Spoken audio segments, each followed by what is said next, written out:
دا د احمد کیسه ده.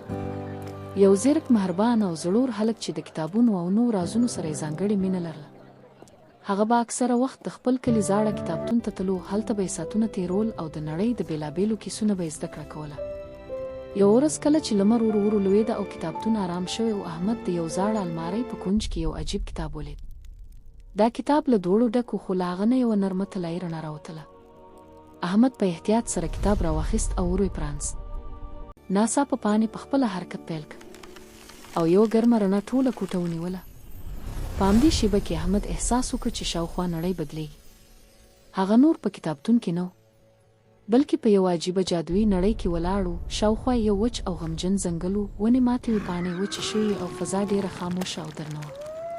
احمد لږ فکر وکړ، بیا یې په زړورتیا وویل، زه باید دلته مرسته وکړم.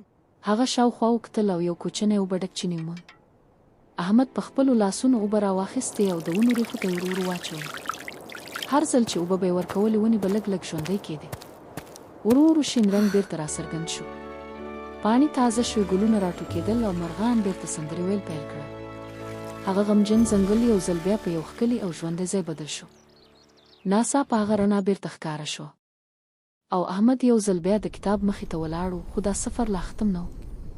هغه بله پاڼه واړوله او دا ځل یې ځان د یو ښکلي سیند تر غاړې ولید. خو سیند سم نه روان و، لوی تیږې په منځ کې بندې وې او کبان پکې بند پاتې وو. هغوی هڅه کوله خو خلاصېدی نه شول.